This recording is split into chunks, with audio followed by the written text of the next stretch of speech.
Good evening. Our conversation tonight is about addressing men's mental wellness, given that June is a month that is dedicated towards that. Now, statistics indicate that prevalence on drug and substance addiction is on the high among men more than women. Is there a correlation with their reluctance to share their struggles to this particular statistics? So tonight, I am joined by two gentlemen in studio to just try and address that conversation tonight. On my far left is Tony Muthemba, who is a public health practitioner. Thank you very much, sir, for your time. Sure. Then immediately on my immediate right, we have Lewis Mutugi, who is a counseling psychologist. Gentlemen, thank you so much for having me. I want to say Happy Father's Day, either as you are or you're intending to. Okay. Yeah. Thank you very much for your time. Now, let's start off from that. It is a known fact that men do not share their struggles. On a personal level, we'll start with you, Tony. Why do you think men are always reluctant to sharing their struggles? What happens with men? Men have been socialized to be these kind of alpha beings, and men are known to be, or rather they are perceived to be weak when they open up. However, it doesn't mean that men do not go through emotional down drops and other kinds of backdrops in terms of their thinking, emotions, and probably how they behave. It's how the society has cultured a man to be. So enculturation of the man, that the man is stoic and strong when he deals with his challenges inwardly without sharing. So from a psychological point of view then, is there a correlation between not sharing your struggles with now getting into substance abuse, because the numbers are already very clear? Yeah, thank you so much, Regina, for that question. And as my friend has just said, is sometimes because men have been culturalized to believe that they are not supposed to speak up when they are experiencing very big emotions, negative emotions. You would find that the best way they are able to deal with those kind of emotions is these dangerous behaviors like taking substances, or if they're not doing that, then they're doing something that's more harmful. And you find maybe they're engaging in very violent behaviors or tendencies where you see a lot of aggression.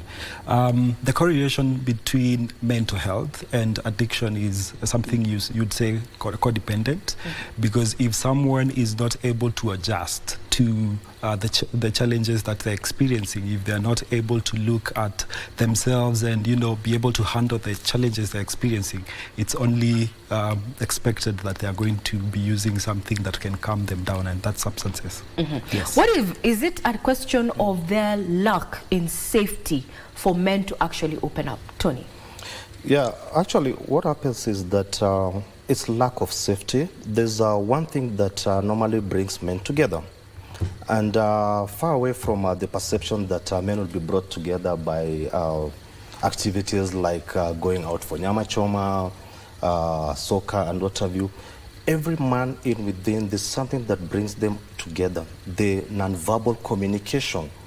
Because what happens is that when a man is going through some sort of emotional setback, they tend to close in. They want to hang out. The man cave. The man, yes. They want to hang out with the rest of the men, but not to communicate and open up. So there's that kind of non-verbal communication. And that's why, Ray, you'll realize that men will hang out. They want to be out, not because they are opening up to fellow men, because of company, and they don't want to go home.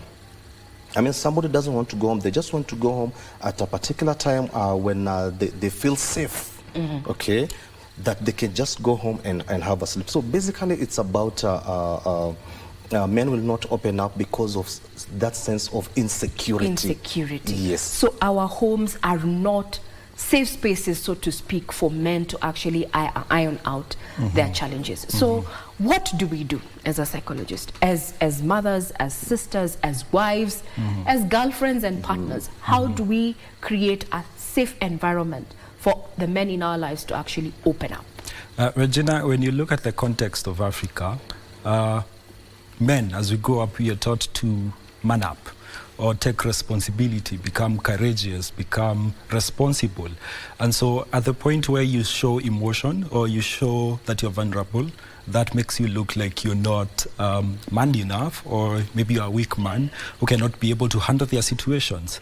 And so because of that, you find that men will tend mostly not want to share or even confront the issues they have by maybe talking to their spouses or even talking to friends. And also it's also maybe how we've also looked at men who have become vulnerable, men who have maybe communicated their emotions. I've seen, as someone who is practicing and working with men, is that you find that men have been victimized maybe after these conversations with women or with their mothers. So you find that the point where they communicated, there was a lot of rejection, there was a lot of, how they stand as a man was questioned. And because of that, you'd see we would need as a community to come together. And I think this month is a very beautiful month to sensitize on why men should be able to be in touch with their emotions. Men need to be in touch with their emotions. But we've already addressed the fact that how we have been socialized and encapsulated is that a man is perceived stronger when they keep quiet. So it has to start from a nascent age. Yes. The question is, do we have men who are willing to mentor boys? Speak up, learn to speak up, because that's a missing gap. How do we address that, Tony?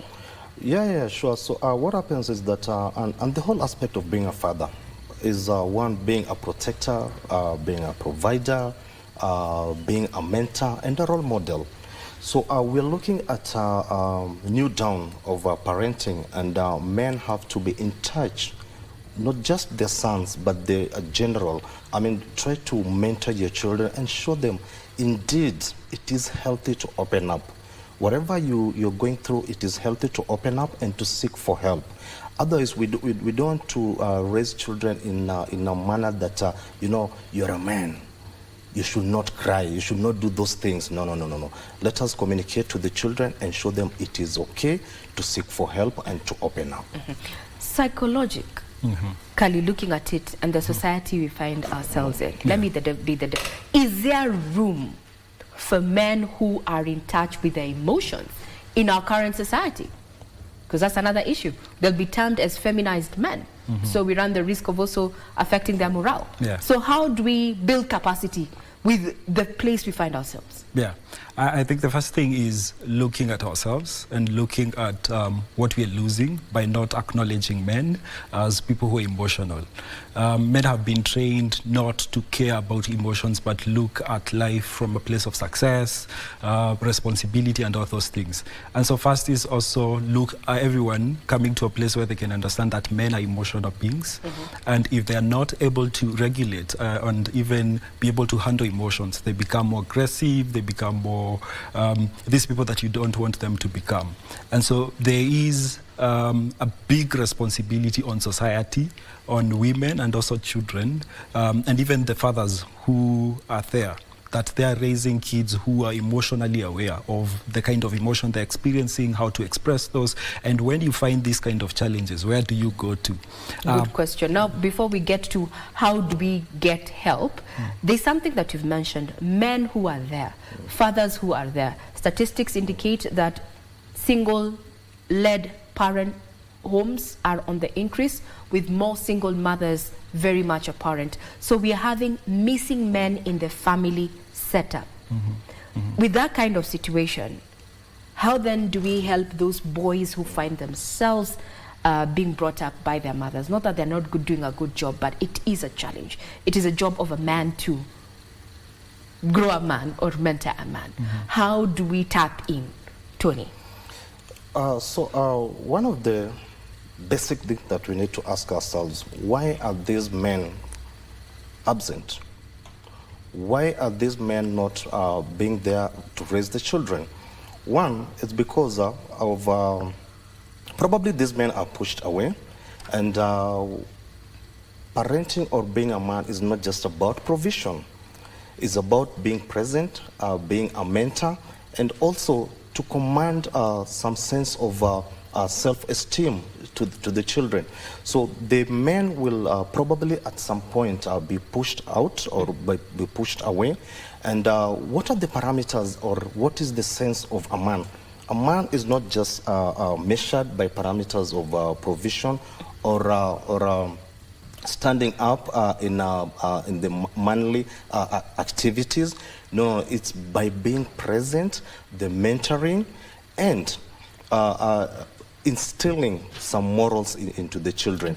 So we are having this scenario of a lot of single moms parenting, probably either by design or by other issues that might arise because of the parameters that are used to measure this man, and probably how the culture or how the society views a man's presence and ability does not measure up. Then you find that this man is pushed away. So we need to readjust.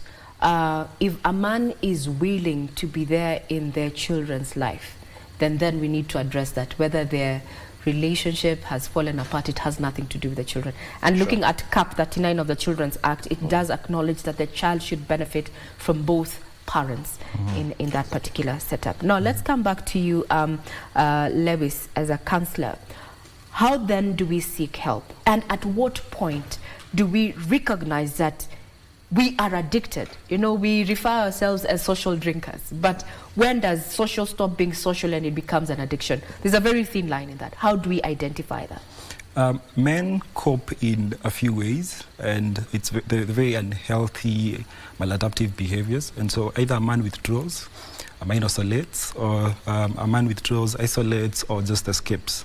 And so escapism, where you find them now doing things like taking substances or maybe gambling, because these are addictions. Apart from these addiction, there's also this other addiction. But it's important for us to really look into the health-seeking behaviors of men. And you'll see it's not only even mental health, but even the other facets of health. Men are not able to seek for those services. And so the first thing is looking at what mental health is and how we understand that, because until we remove that stigma, a man will not be able to seek for those kind of services. And so there's a lot of support in terms of therapists being there, psychiatrists being there, and we also have groups where men can be able to go and be able to share about their experiences with life. And also something that you've mentioned before, it's mentorship. If the men who are in care, giving of young adults and teenagers are not able to mentor these boys or mentor these young men to understanding and becoming in touch with the emotions, you'd see that they become these, they do not become adaptive. So the care that a man needs is something that is also very different from the care women need. And that's very important to recognize that when a man goes to therapy, sometimes they're not going to ask for to be understood. They are not what are they seeking when they go for therapy? Most of the time what a man is looking for is look at a man and a woman. A man with the context that we have he's looking to be more financially stable, to become more stoic, to uplift their masculinity, standing. And so if that is not appreciated in a session, then you'll see they are not going to be there so much.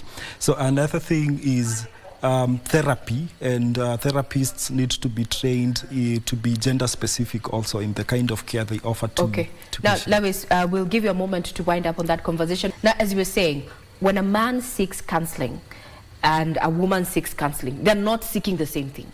A man is seeking what again?